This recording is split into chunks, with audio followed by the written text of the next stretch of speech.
Crime rate పెరిగింది. ఎవరి ప్రభుత్వంలో చట్టాలు అందరికీ ఒకే విధంగా వర్తిస్తూ ఉన్నాయి, ఎవరి ప్రభుత్వంలో చట్టం అధికార పార్టీకి చుట్టంగా మారింది.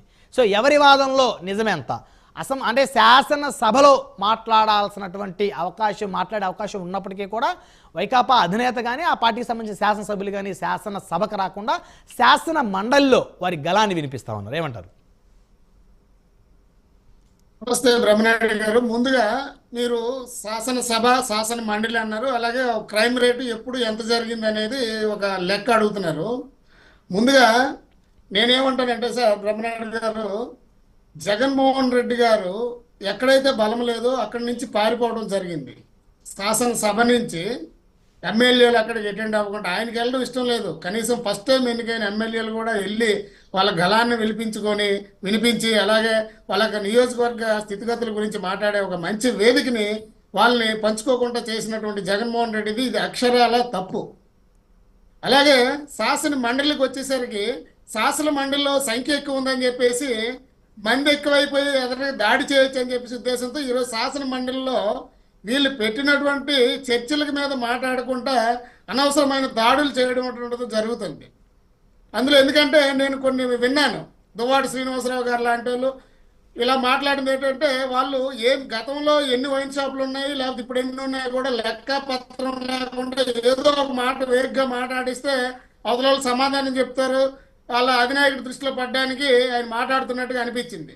అలాగే చాలా ఒక మంచి సభలో ఉండేటప్పుడు బిల్లు ప్రవేశపెట్టారు. ఆ బిల్లు దేనికి ఎంతెంత వాళ్ళు ఎలిగేట్ చేయడం జరిగింది, అవి సరిపోతాయో లేదని చెప్పేసి దాని మీద చర్చ జరిగితే అధికార పక్షం కూడా ఓకే తప్పు జరిగిందేమో సరిదిద్దుకునే అవకాశం ఉంది. అలాంటిది అక్కడ చర్చలు సక్రమంగా జరగకుండా చేయడం అనేది వీళ్ళు మంది ఎక్కువైపోయి అక్కడ సభని నాశనం చేస్తున్నారని అనిపిస్తుంది. అలాగే ఇంకొకటి ఇక్కడ మీకు చెప్పాలా, నిజంగా ఒక అన్యాయం ఏదైనా శాసన మండలిలో జరిగిందంటే ఒకే ఒక వ్యక్తికి జరిగిందండి. మా బొత్స సత్యనారాయణ గారు ఎంత పవర్ఫుల్ అయినటువంటి వ్యక్తి, అలాంటి వ్యక్తిని తీసుకొచ్చి ఈరోజు శాసన మండలిలో పడేసి ఆయన ఒక ఫ్లోర్ ఆఫ్ ది లీడర్స్ ఆయనకి ఏదో ఇచ్చినట్టున్నారు, ప్రతిదానికి సమాధానం చెప్పలేక చాలా ఇబ్బంది పడుతున్నారు.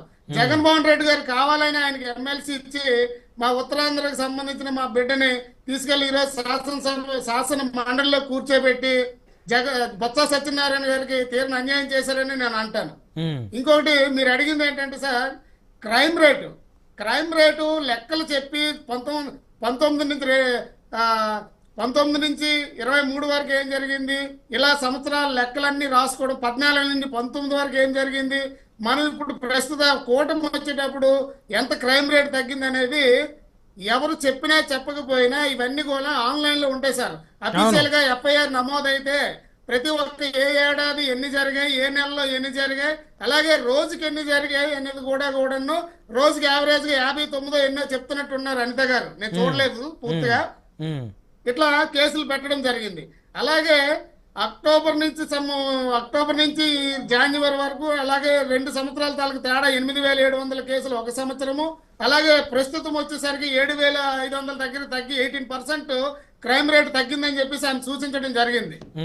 అది తప్ప ఒప్ప అని చెప్పేసి, ఎందుకంటే ఇవన్నీ కూడాను ఆన్ రికార్డెడ్ గా ఉంటాయండి. ఎవరు కూడా నెంబర్లు ఈరోజు తప్పు చెప్తే అది కంపల్సరిగా రేపు పొద్దున్న వాళ్ళు తీసి పేపర్ చూపించే అవకాశం అక్కడ ఉంది. ఎట్టి పరిస్థితుల్లో సార్ ఇక్కడ ప్రధానంగా క్రైమ్ రేట్ ఎప్పుడు తగ్గుతుంది అంటే సార్, పోలీసు వ్యవస్థ బలంగా పనిచేసినప్పుడు, అలాగే ఆ పోలీసులు పని చేసుకోవడానికి ఈ రాజకీయ వ్యవస్థ ఏదైతే ఉందో వాళ్ళకి వెసులుబాటు కల్పించాలి. ఎలా అంటే ఎక్కడైనా ఏదైనా ఒక క్రైమ్ జరిగేటప్పుడు ఆ క్రైమ్ చేసినటువంటి ఆ నేరస్తుడు ఎవరైతే ఉన్నారో లేదా ఆరోపించబడుతున్నటువంటి వ్యక్తి ఎవరైతే ఉన్నారో ఆ వ్యక్తి ఆ యొక్క ఎమ్మెల్యేనో లేదంటే స్థానిక ఎంపీపీనో లేకపోతే ఎవరినో ఒకరు పట్టుకొని పోలీస్ స్టేషన్కి ఫోన్ చేయించడం, ఈ వ్యక్తి మావాడు మీరు ఎలాగైనా కానీ ఇన్ని రక్షించాలనే ఒక ప్రయత్నం చేస్తారు. అందులో భాగంగా పోలీసులు కొన్ని చోట్ల వాళ్ళు చేయకుండా ఏదో నిజాయితీగా పనిచేయాలనుకున్నప్పుడు కూడా పొలిటికల్ ప్రెషర్ వల్ల వాళ్ళు పాపం చాలా దగ్గరలో పని చేయలేకపోతున్నారు. పోలీసులు ఒక్కటిది తప్పు పడ్డం కాదు సార్, వాళ్ళ పొలిటికల్ ప్రెషర్ వాళ్ళ మీద చాలా ఎక్కువ ఉంది, గతం నుంచి ఉంది. అది జగన్మోహన్ రెడ్డి ప్రభుత్వంలో చాలా ఎక్కువ అయింది. అందుకు క్రైమ్ రేట్ అనేది వాళ్ళకి పెరగడం జరిగింది. ఎందుకంటే భయం లేదు, ఏం చేసినా కూడా మా నాయకుడు చూసుకుంటాడని లేని ఒక ధైర్యంతో చాలా మంది ఇలాంటి అకృత్యాలకు పాల్పడడం జరుగుతుంది. అంతేకాకుండా ఇక్కడ చంద్రబాబు నాయుడు గారు ఆయన తప్పుని ఎప్పుడు కూడా క్షమించరండి. చాలా దగ్గర కూడా మీ పని మీరు చేసుకోండి, ఎవరైనా తప్పు చేస్తే శిక్షించండి అంటారు.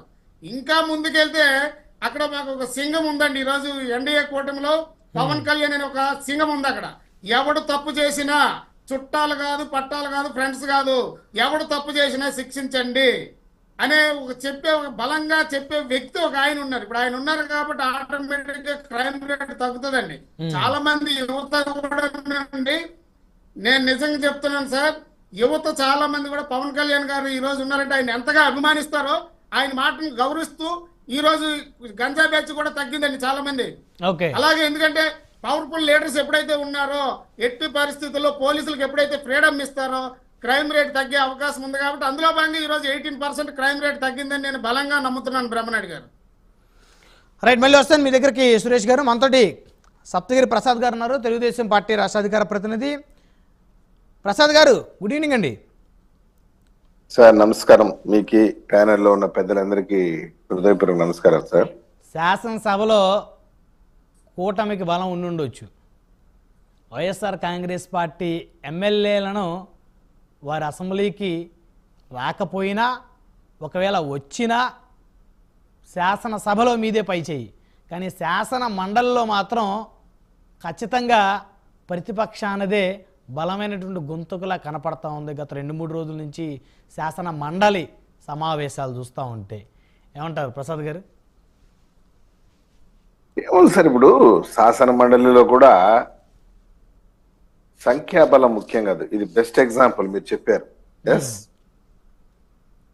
ఫ్యాక్ట్స్ అండ్ ఫిగర్స్ చూసుకుంటే మేము సంఖ్యాబలంలో తక్కువే అయి ఉండొచ్చు అని పారిపోలేదు కదా. నీ మాదిరే వస్తున్నాం, శాసన మండలికి వస్తున్నాం ధైర్యంగా. ఆ పక్క 30 మంది 40 మంది సభ్యులు ఉంటే కూడా ధీటుగా మీరు అడిగే ప్రతి ప్రశ్నకి సమాధానం చెప్పగలుగుతున్నాం. అది ప్రభుత్వం యొక్క కమిట్మెంట్, అది నాయకుడి యొక్క కమిట్మెంట్. నో డౌట్ మీరు శాసన మండలిలో ఎక్కువ ఉన్నారు అందుకని చెప్పి మేము తుర్రుమని పారిపోయినామా? లేదే, వస్తున్నామే, ప్రతి ప్రశ్నకి సమాధానం చెప్తున్నామే. 108లో, ఆరోగ్యశ్రీలో, 104లో, తల్లి బిడ్డ ఎక్స్ప్రెస్లో, అదేవిధంగా ప్రభుత్వ ఆసుపత్రుల్లో మందులు కొనుగోలులో మీరు దోచుకున్న దోపిడీ, మీరు మింగినటువంటి డబ్బులు, వీటన్నిటిపైన సమాధానం చెప్పాం కదా.